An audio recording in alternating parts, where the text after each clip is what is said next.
금요일이 3.1절이었습니다. 1919년 3월 1일, 우리나라를 강제로 합병한 일본과 세계 여러 나라에게 조선의 주인은 조선이다, 이것을 독립국가라는 사실을 알리기 위해서 길거리 나가서 대한독립 만세를 외치고 만세운동을 기념한 날이 3.1절이지 않습니까? 그 당시에 우리나라의 인구가 1,600만 명이었답니다. 그 중에서 기독교 인구가 1.8%, 29만 명. 그러니까 전국의 기독교 인구 해도 29만 명밖에 되지 않는 그런 작은 기독교인이었습니다만은, 그런데 기독교인들이 굉장히 중요한 역할을 했습니다. 왜냐하면 독립선언서를 전달하는 데 있어서 총회가 노회로, 노회가 시차례로, 시차례에서 개교회로 옮겨지게 되고, 그러므로서 그 역할로 말미암아 3.1절이 일어났고 많은 사람들이 독립에 가담을 했다는 겁니다. 35년 동안 일본이 우리나라를 종교의 사상, 자유에서 압박을 했지 않습니까? 그런데 그 중에서 우리가 가장 기억나는 게 뭘까요? 신사참배입니다. 신사참배. 그 당시에 일본에서는 신사참배라고 말하지 않고 국가의 의식이다라고 말을 했습니다. 국가의 의식. 그 말에 동조하면서 목회자들은 그것은 하나님을 섬기지 않는 것이 아니고 우상 앞에 절하는 것이 아니다라고 생각해서 많은 목회자들이 신사참배를 했습니다. 그런데 그 중에서도 많은 의식 있는 목회자들은 신사참배를 반대합니다. 그 중에 대표적인 인물이 잘 아시는 주기철 목사님이십니다. 주기철 목사님. 근데 성경에 보면 이스라엘이 어떻게 망했습니까? 우상 숭배하다가 망했습니다. 이스라엘 민족은. 하나님께서는 10계명 가운데서 1, 2, 3계명을 통해서 우상 숭배를 가장 싫어하신다라고 말씀을 하고 있습니다. 옛날 우리 조상들이 자신의 소원을 빌 때 사용하던 물이 있었습니다. 정화수입니다. 정화수.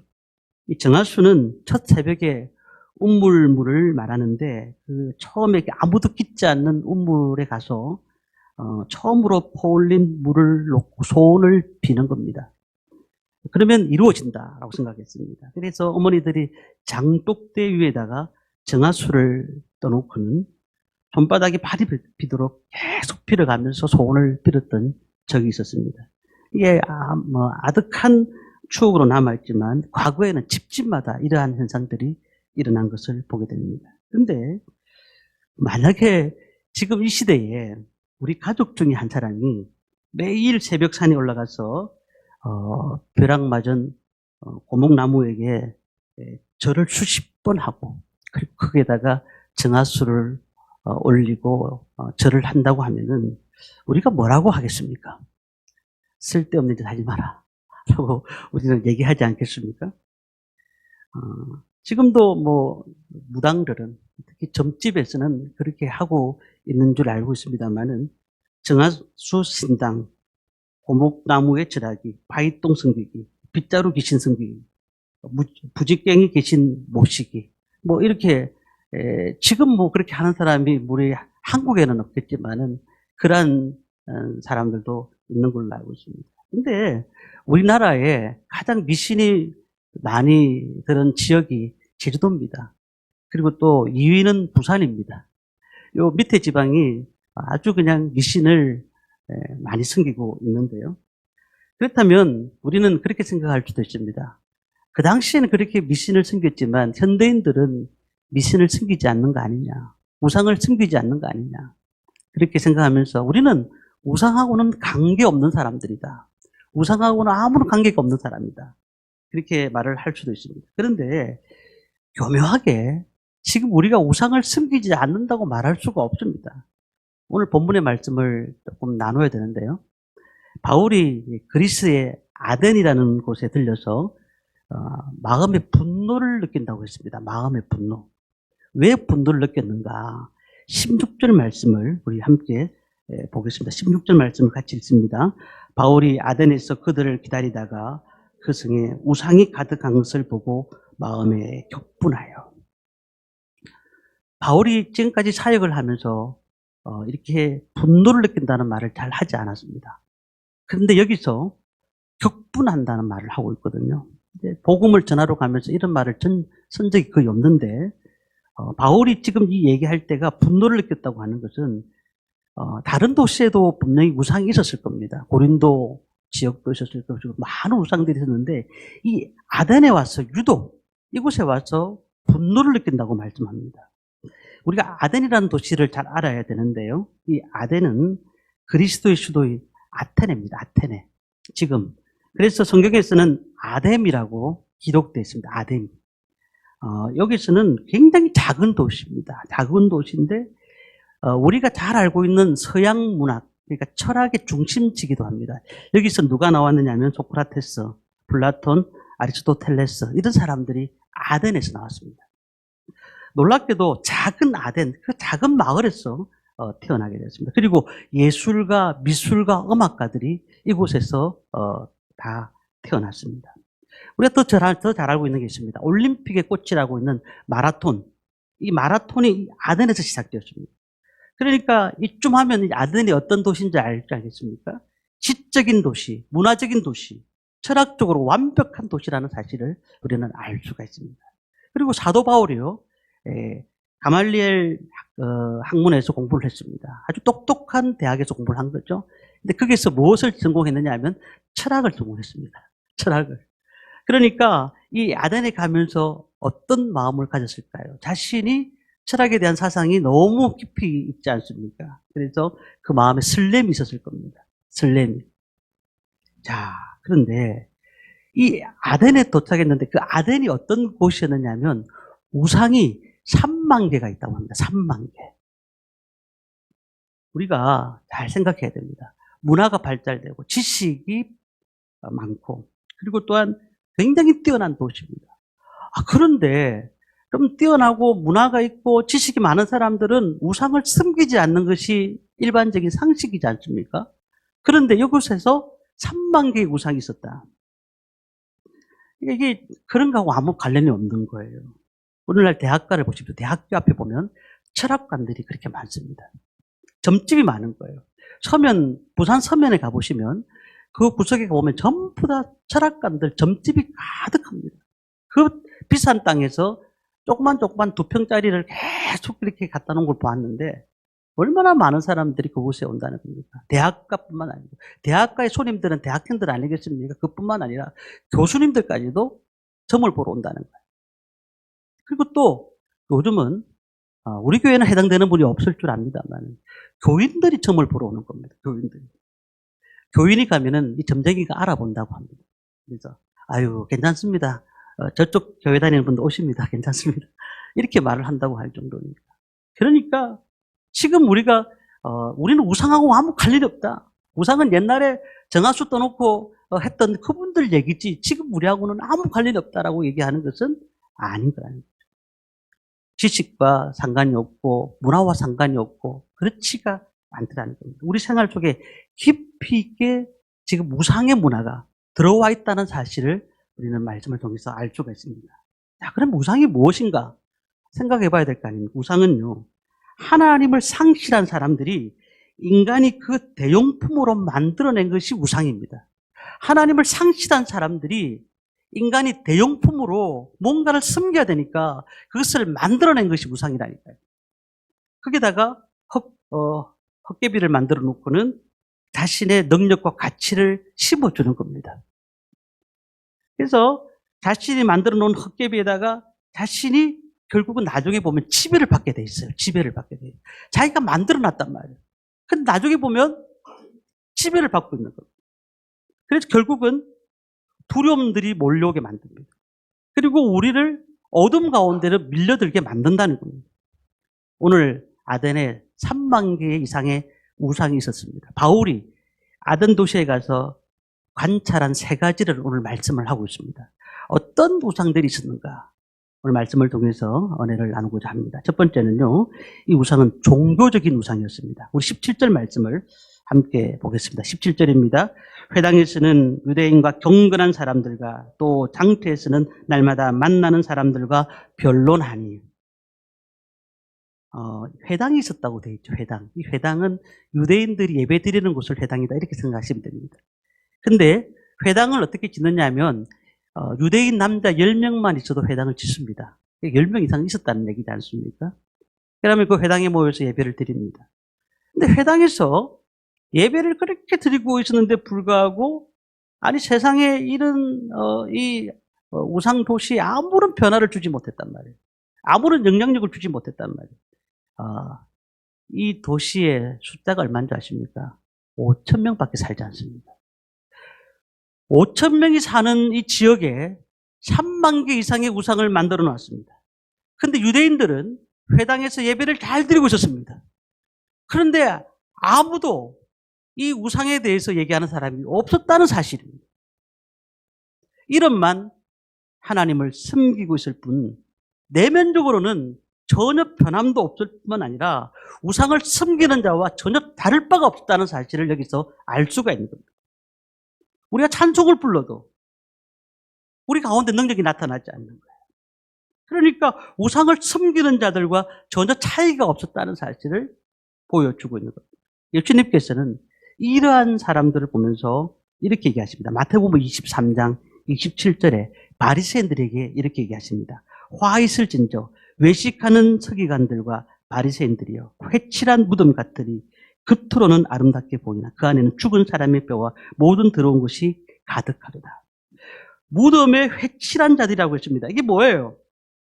멋있게 무덤을 장식한 겁니다. 멋있게. 그러니까 쉽게 말하면 정원사가 와가지고 아주 무덤 장식을 한 겁니다. 예쁘게 꾸민 겁니다.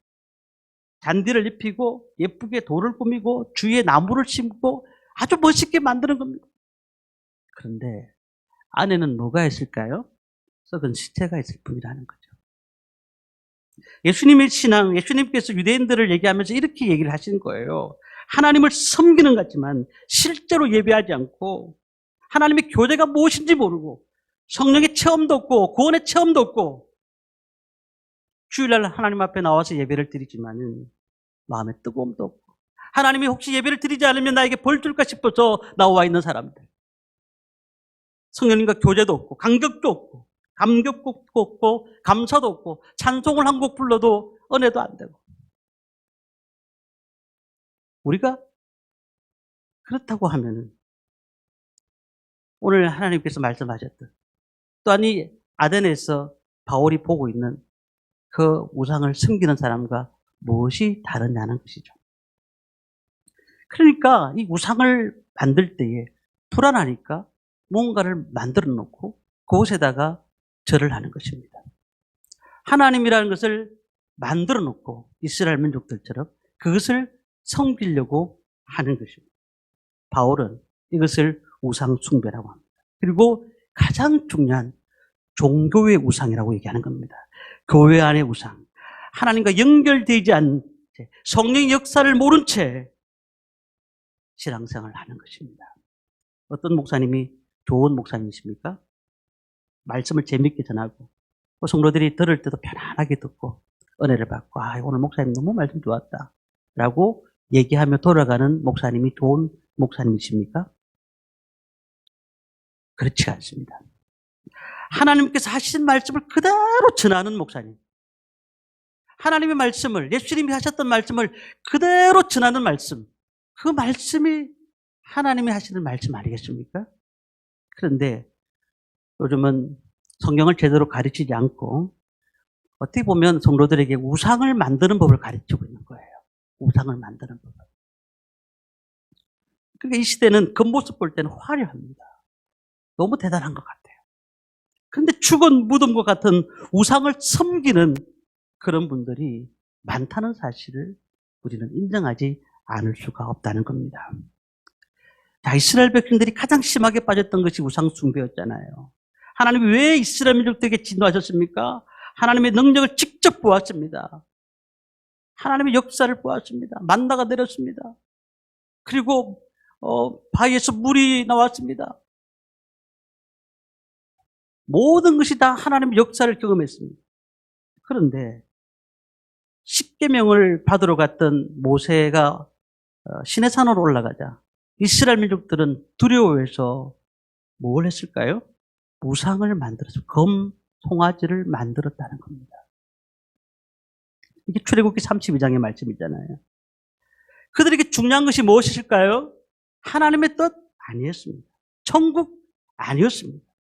정말 그 마음속에 깊이 파고드는 것은 이 땅에서 삶이었습니다. 어떻게 하면 좀 더 잘 살 수 있을까? 어떻게 하면 재밌게 살 수 있을까?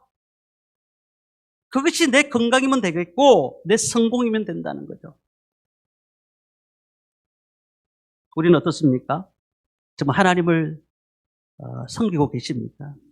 하나님의 이름으로 만들어 놓은 우상 앞에 우리가 그 하나님 우리가 만들어 놓은 우상 앞에 그냥 섬기고 있지는 않습니까? 하나님 저한테는 이렇게만 하시면 됩니다. 저한테는 이렇게만 도움을 주시면 됩니다. 더 이상 저도 가까이 하지 않을 것이고 더 이상 멀게도 하지 않을 것입니다. 이 정도 선에서 하나님 합의합시다. 내가 만든 우상, 내가 만든 신인 겁니다. 그러니 마음대로 조작한 하나님을 만들어 놓고 성경에 필요한 말씀만 붙여서 그렇게 하나님을 섬기고 있는 그런 경우가 될 수도 있다는 사실입니다. 자, 두 번째 아덴에서는 어떤 우상일까요? 18절 말씀을 우리 함께 읽겠습니다. 같이 읽습니다. 어떤 에피쿠스와 스토아 철학자들도 바울과 쟁론할세 어떤 사람은 이르되 이 말쟁이가 무슨 말을 하고자 하느냐 하고 어떤 사람은 이르되 이방 신들을 전하는 사람인가 보다 하니 이는 바울이 예수와 부활을 전하기 때문이더라. 아멘. 에피쿠로스 학파. 이 사람은 어떤 사람이냐면 우리 공부했던 분은 아는데 플라톤 학파라고 그 플라톤 밑에서 철학을 공부했던 사람이죠. 예수님이 태어나시기 전에 350년 전에 활동했던 사람입니다. 이 에피쿠로스 학파의 초점이 뭐냐면 현재하게 현재에 두는 겁니다. 모든 사항을 현재를 둡니다. 그러니까 내세에 대해서는 생각하지 않습니다. 현재 잘 살아야 된다는 현재. 그래서 내세란 없다. 오직 내가 관심을 가져야 될 것은 이 땅에서의 건강이고 이 땅에서의 물질이고 이 땅에서의 쾌락이다. 그렇게 생각하는 학파가 에피쿠로스 학파입니다. 자, 두 가지를 생각합니다. 첫째는 물질주의를 생각합니다. 이 학파는요. 내세가 없으니까 뭐가 필요합니까? 돈이 필요한 거예요. 세상에 살려고 하면 돈이 필요한 겁니다. 물질주의로 사는 겁니다.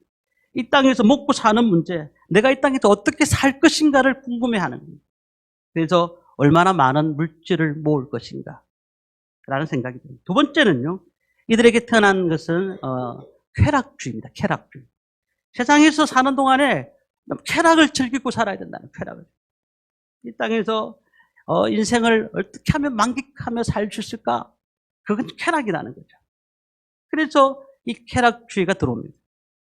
자, 우리나라에 보면 TV나 또한 인터넷을 보면은 동성애자들이 많습니다. 요즘은 뭐 드라마는 뭐 동성애자는 말할 것도 없고, 그다음에 뭐 오락 프로그램에서도 보니까 게이가 나와서 이렇게 즐겁게 해주는 모습을 보게 됩니다. 막 정말로 그런 시대가 온 거예요. 미국이나 저런 유럽은 벌써 동성애자들을 합법화했잖아요. 근데 우리나라는 그것을 기독교인들이 막고 있는데 언제 무너질지 모릅니다.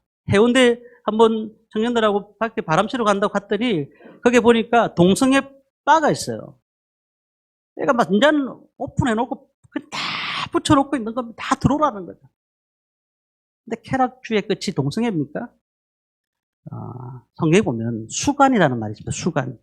이게 동물들과 성적 행위를 하는 사람들 계속 늘어난다는 거예요. 미국에서 보면 유행병처럼 번지고 있습니다. 하나님께서 이것을 분명히 금지하고 있거든요. 지금 끝이 없습니다. 마약 중독자들 보십시오.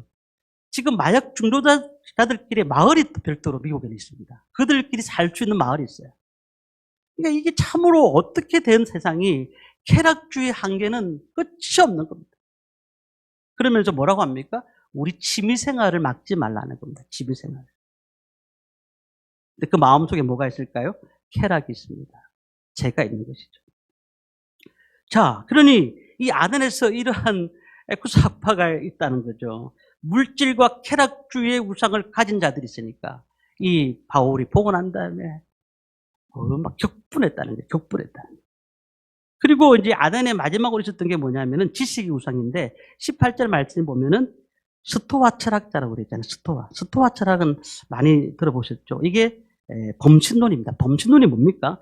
자연의 모든 것이 신이 있다는 거예요. 자연의 모든 것이 다 신이라는 겁니다. 인간의 행복이 어디서 나오느냐? 자연을 발견하는 데부터 행복이 나온다는 거예요. 자연을 발견하는 데. 그러니까 그래야 나도 신이 될 수 있다는 거예요. 자연을 발견해야지만 내가 신이 될 수 있다. 그래서 학문을 연구합니다. 제노라는 대표적인 학자는 지식이 중요하다. 이 땅에 지식이 최고다라고 얘기를 했지 않습니까? 그런데 바뀌어가고 있습니다, 우리나라에. 지금 정보가 돈인 시대가 됐어요. 그래서 20대, 30대 보면 요즘은 그렇게 열심히 밖에 나가서 일을 안 하려고 그럽니다. 밖에 나가서 그냥 공장에서 일 안 하려고 합니다. 컴퓨터 앞에 딱 앉아가지고요. 그리고는 하루아침에 100억, 200억을 버는 그런 시대에 왔습니다. 가상화폐가 생기기 시작해서 주식이 생기기 시작해서 막 컴퓨터 앞에서 그냥 열심히 두드리고 있는 겁니다. 그러면 이제 돈을 버는 시대가 온 거예요. 이게 그러니까 그럴 때 보십시오. 누가 무슨 얘기를 해도 듣습니까? 밥 먹으라 하는데 밥을 안 먹어요. 그것만 계속 하고 있는 거예요. 밤새도록 하고 있는 겁니다. 이게 완전히 우상이 되어버리는 거지. 지금 이 시대 벌써 도래하지 않습니까? 수많은 사람들이 자신의 정보력을 가지고 이게 우상을 만들고 있는 겁니다. 만들고 있는 겁니다. 몰라요. 앞으로 그렇게 해서 영원히 죽지 않을 삶을 살는지는 모르겠습니다만 다 죽는다는 사실이죠. 이 세 가지를 섬기고 있는 그들에게 아덴에 있는 그들에게 오바고 항구에 가서 유명한 설교를 하고 있습니다. 그 말씀을 제가 말씀드리고 오늘 말씀을 마치려고 하는데요. 아덴 사람들이요, 하나님이 어떤 하나님인지 아느냐라고 시작을 하는 말씀인데요. 그 말씀이 24절, 25절에 있습니다. 우리 한번 읽어보도록 하겠습니다. 24절, 25절입니다. 우주와 그 가운데 있는 만물을 지으신 하나님께서는 천지의 주제시니 손으로 지은 전에 계시지 아니하시고 또 무엇이 부족한 것처럼 사람의 손으로 섬김을 받으시는 것이 아니니 이는 만민에게 생명과 호흡과 만물을 친히 주시는 이심이라. 아멘. 뭐예요? 하나님은 만들어진 분이 아니고 만드시는 분이다라는 것을 얘기를 했는데 이렇게 길게 얘기했습니다. 무슨 말입니까? 하나님이 우리를 만드시도록 하나님께 우리의 인생을 맡겨야 된다는 거예요. 근데 우리가 하나님을 만들고 있다는 거예요. 만들었다는 거예요. 만들었다는 거예요. 성경에 보면 내 생각이 하나님의 생각입니까? 내 생각이 하나님의 생각이 아니에요. 그런데 하나님 이렇게 해주십시오. 내 소원이 하나님의 뜻인 줄 믿습니다. 라는 생각을 가지는 분이 많아요. 하나님의 의도와는 전혀 상관이 없는 겁니다. 하나님의 뜻을 알기 위해서 몸부림치지 않습니다. 하나님이 그렇게 선교하라고, 그렇게 전도하라고 말씀했는데도 우리하고 상관이 없는 일이기 때문에 몸에 반응이 일어나지가 않는 겁니다. 그러니까 이런 생각이 있죠. 하나님, 올 한 해는 우리 가정의 사업이 잘 되게 하여 주옵소서. 올 한 해는 우리 가정의 건강 지켜주시옵소서. 하나님을 만드는 우상. 사도 바울이 얘기를 하고 있는 겁니다. 우상이 무엇입니까? 하나님을 섬기는 것 같지만 하나님을 따르기보다는 내가 그 하나님을 만들어내는 것. 그게 그들이 그렇게 만들고 있는 모습을 보면서 우상을 섬긴다고 얘기를 하고 있다. 두 번째 설교는 무엇이냐면 31절 말씀입니다. 31절 말씀을 읽겠습니다. 이는 정하신 사람으로 하여금 천하를 공의로 심판할 날을 작정하시고 이에 그를 죽은 자 가운데서 다시 살리신 것으로 모든 사람에게 믿을 만한 증거를 주셨음이니라 하니라. 지금 이들이 뭘 문제를 삼고 있죠? 여기서 끝난다는 거죠. 세상은 여기서 끝나지 않아요. 죽고 난 다음에 아무런 필요가 없다는 거죠. 내세간의 부재 아니겠습니까? 그래서 부활신앙을 전구했습니다. 부활신앙. 에쿠스 학파는 죽음이 내세라는 것을 생각하지 않습니다. 이 땅에 살아가는 동안이 재밌게 살아야 되고 쾌락주의로 살아야 되고 즐겁게 살아야 된다. 이것을 생각하는 것입니다. 그래서 바울이 그렇게 얘기하는 겁니다. 아덴 사람이요, 죽음으로 모든 것이 끝나는 것이 아닙니다. 우리는 다시 살아납니다. 언젠가는 하나님의 심판대 앞에 설 날이 올 것입니다. 라고 얘기했던 것이 바울이 아덴에서의 설교의 마지막 설교라는 것입니다. 오늘 우리가 어떤 삶을 살고 있습니까? 정말 하나님이 주시는 은혜를 가지고 이 땅이 끝이 아니고 주님이 주시는 놀라운 역사를 알고 계십니까? 그리고 죽은 뒤에 오늘 집사님도 기도하셨지만 천국에 대한 확신을 갖고 계십니까? 주님이 주시는 은혜를 경험하십니까? 부활신앙이 있어야 됩니다. 나중에 하나님 앞에 선다는 그 사실을 기억하셔야 됩니다. 이 사실이 잊혀진 채 우리는 너무 쾌락주의로 이 사실을 잊혀진 채 우리가 너무 물질주의로 가고 있지는 않느냐는 겁니다. 우리는 다시 부활합니다. 그리스도 심판대 앞에서 하나님은 우리를 각자 심판하실 것입니다. 어느 집사님이 하나님 제가 여기 있습니다. 아유, 내가 돈 번다고 고생 많이 했는데 통장 하나 가져왔습니다. 그렇게 하나님 앞에 드린다고 해서 하나님 그래 참 잘했다 고생했다 라고 말씀하시지 않으신다는 겁니다. 하나님께서 맡기신 것을 어떻게 했느냐 물어보실 것입니다. 너가 정말로 어떤 건강과 시간과 재능 모든 것들을 맡겼는데 너가 어떻게 했느냐를 물어보실 것이라는 겁니다. 우리는 무엇을 왜 추구하십니까? 잘 사는 거요? 부활신앙을 갖고 있다면 죽음 위의 생각도 하셔야 됩니다. 살기 위해서 바둥바둥 치는 시대, 그런 시대는 지나갔잖아요. 그렇다면 이제는 내가 내세관을 가지셔야 됩니다. 주님 앞에 설 때 나의 모습은 어떨까? 우리는 늘 그 생각을 가지시기를 바랍니다. 우리 마음에 남아있는 우상이 뭡니까? 너의 우상을 찍어버리고 살아계시고 참되신 하나님께 나오라.